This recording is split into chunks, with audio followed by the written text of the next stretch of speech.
Vous en avez marre de Gitflow? Un peu trop cadré. Vous en avez marre de GitHubFlow? Un peu trop souple? J'ai ce qu'il vous faut. C'est GitLab Flow. On voit ça tout de suite, maintenant.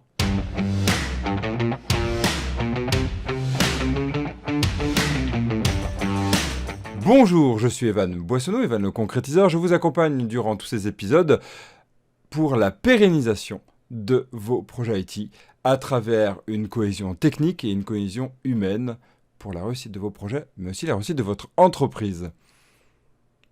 On continue donc l'aventure autour de Git et du Flow, du Git Flow, donc le cadrage Git, comment on fait un bon projet avec Git, avec GitLab Flow. GitLab Flow, en fait, c'est un peu l'évolution, la surcharge, on peut voir ça, de GitHub Flow. On avait Gitflow qui était vraiment très cadré. On avait tout un processus bien défini, mais un peu trop défini. Et on avait beaucoup de commits de merge, beaucoup de merge. Au bout d'un moment, l'historique était presque devenu illisible. Enfin, pour certains, certaines. On avait GitHub Flow qu'on avait découvert lors de la dernière vidéo, où en fait on voyait qu'il y avait plus de souplesse, on partait d'une seule branche, non pas développement puis master, mais simplement master main, et après tout se passait à travers des branches feature, et dès qu'on avait fini, on faisait des propositions de pull request. Eh bien, sachez qu'on va garder ce principe-là, on va le garder parce que c'est quelque chose de quand même bien puissant, donc à savoir une branche main master, oui, on appelle de plus en plus main, master va disparaître, une branche main master. Dès qu'on veut une fonctionnalité, on crée une branche à partir de main master et après, on va développer à travers cette branche feature et donc on va les pusher sur cette branche-là. Et dès qu'on est prêt, on va faire un pull request, une pull request, mais sous GitLab, ça s'appelle plus une pull request, mais une merge request. Je trouve ça d'ailleurs, petite parenthèse, beaucoup plus logique, merge étant ce qu'on demande à faire, c'est-à-dire merger sur la master. Pull request, quand même, c'était le fait qu'on imaginait qu'on allait demander à la personne, donc à la branche ou au flow, au repository parent, d'aller faire le pull pour nous. Donc ça fait un peu, je trouve, un peu trop compliqué. Bref, donc ici on va faire des merge requests. Et ces merge requests, en fait, on va pouvoir les travailler et à la fin les valider. Mais ce qui est vachement bien avec GitLab Flow, c'est qu'il y a la notion de de merge request draft. Ce qu'ils appelaient avant le work in progress merge request.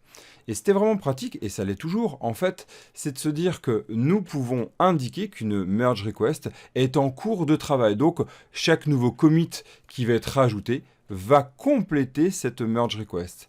Et donc, on va pouvoir comme ça, nous, reviewers, par exemple, ou contrôleurs de qualité, aller vérifier petit à petit ce qui a été fait. C'est un gage de qualité, un gage de sûreté de ce qui va être publié, et on ne va pas attendre le dernier moment pour aller faire cette vérification. Si peut-être il y a 50 commits, c'est quand même plus sympa de le voir petit à petit. Dès qu'on pense que la merge request est prête, on va la passer en prête à être mergée, et donc après il passera tout le flux de vérification, c'est-à-dire tout ce qui est contrôle qualité, tout ce qui va être utilisation de SonarQube par exemple, utilisation de tout ce qui est système d'intégration continue, de vérification des builds et vérification des tests unitaires. Et cette partie-là, vraiment, c'est déjà un point super puissant. L'autre point de GitLab Flow, qu'on ne trouvait pas dans GitHub Flow, enfin de base, ce qui était proposé sur leur site et sur le cadrage initial, c'est qu'en fait, on va pouvoir orienter nos branches. Je m'explique. Dans GitHub Flow, on ne sait pas vraiment vers où on va. En fait, la master main, on ne sait pas si c'est la prod, si c'est de la staging, si c'est de la pré-prod.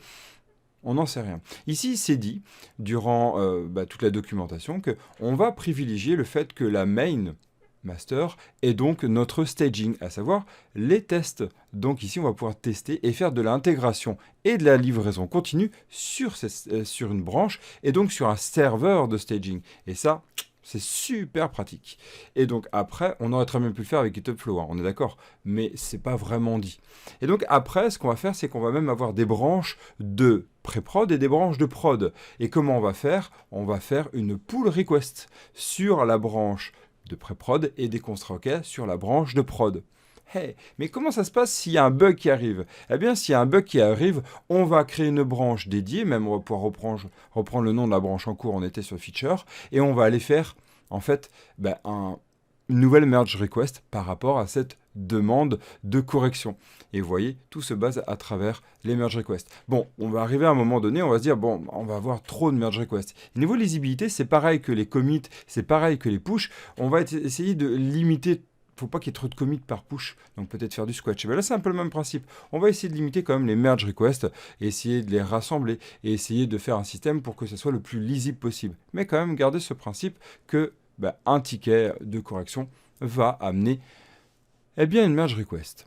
Dernier point, qui est non pas des moindres, ce qui est invité à faire dans GitLab Flow, c'est le fait de tout commencer par un ticket, une issue. Et donc, on va aller créer d'abord des issues. Bon, c'est habituel dans beaucoup d'entreprises, à savoir qu'on va utiliser par exemple Jira, on va utiliser Mantis, etc.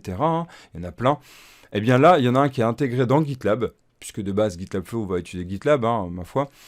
Et donc, du coup, ici, on va créer une issue, et après, on va même pouvoir résoudre directement cette issue à travers les commits. Bon, ça fait beaucoup de théorie, on va passer à la pratique tout de suite. Donc, ici, c'est une démo. Ici, ce projet, j'ai rajouté pas mal de fonctionnalités, et regardez, il n'y a que la master. Très bien. On va ouvrir une nouvelle branche qu'on va appeler, donc, feature. Donc, on y va. Imaginez que c'est le développement d'un roman. Ici, je vais faire un CLS, un clear, toujours passage entre l'un à l'autre. On va créer une branche qu'on va appeler checkout, parce qu'on l'a fait là, mais on pourra le faire à distance directement. Checkout-b, on va se déplacer tout de suite dessus. Feature, on va l'appeler donc chapitre, chapter 03. Imaginez qu'on fait un roman. Voilà. Ici, on va ajouter, on va le faire simple, on va ajouter un chapitre, chapter 3.txt. Voilà. Très bien, on va faire un git add-all ou -point, c'est la même chose ici. Commit m, et là on va faire evo. Et donc ici, on va dire chapter. Added. Voilà, super. Bon, très bien, mais comme je disais, en fait, une erreur, c'est que tout commence par une issue. Donc ici, on va aller sur la issue, et vous voyez sur la gauche, et on va rajouter une nouvelle issue. Donc là, on va faire préparation.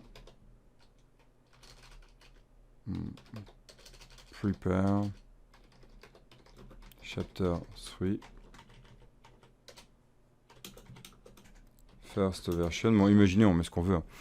Voilà, on peut même assigner une personne. On peut mettre un milestone ici. Le milestone, c'est quoi? C'est les grandes étapes de fonctionnalité du projet.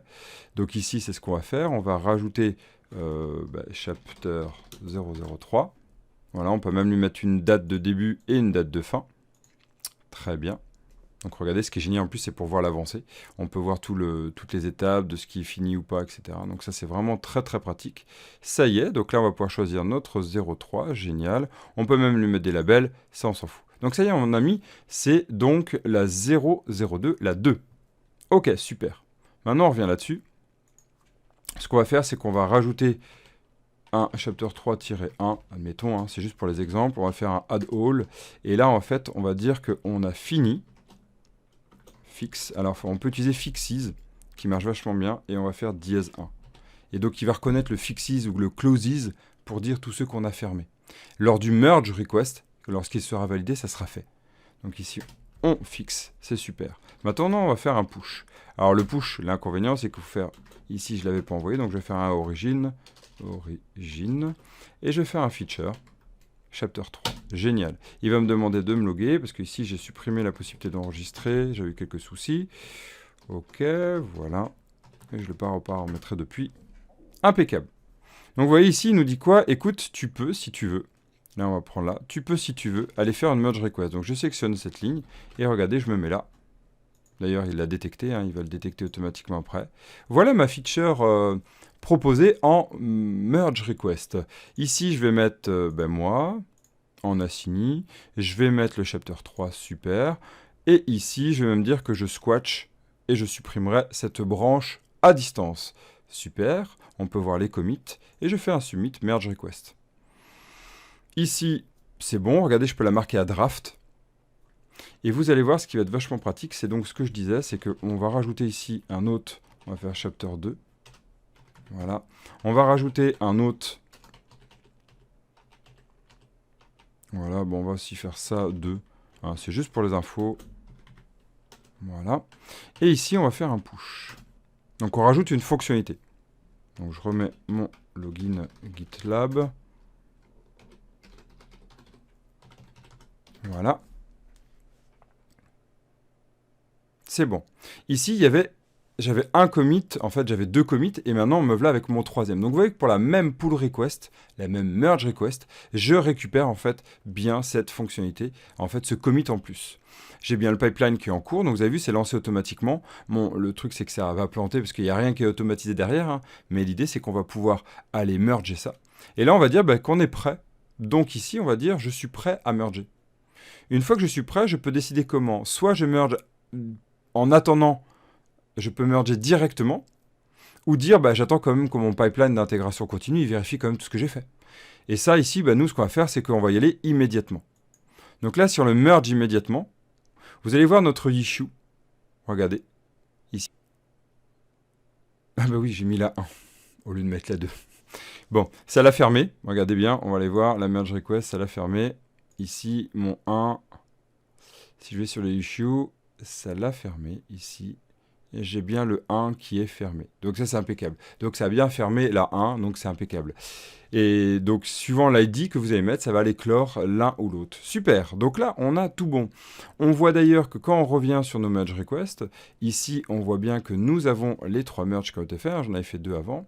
Et ici, on va avoir sur notre repository, l'ensemble du code. Et on a bien tout récupéré. Impeccable.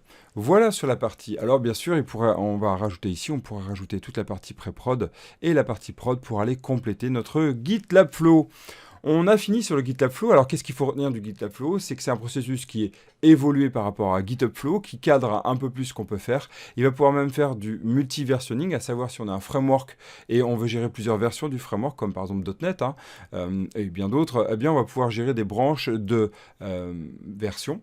Et après, chaque fonctionnalité qu'on va corriger sur la master, qu'on va mettre en place ou corriger, on va aller les placer via des cherry picks dans ces branches de version. Et avec ça, vous avez vraiment un GitLab Flow, un flow qui est vraiment évolutif et qui s'adapte en fait à quasiment tous les projets. Et ça, c'est vraiment puissant.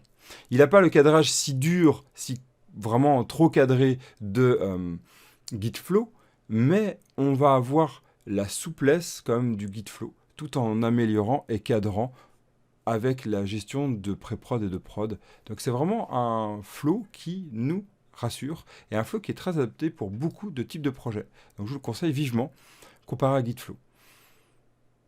On verra la prochaine fois un nouveau flow, le dernier de la série, et après on fera un résumé de tout ça, pour que vous puissiez bien choisir suivant le type de projet. Et d'ici là, portez-vous bien, et surtout, gitez bien. Ciao!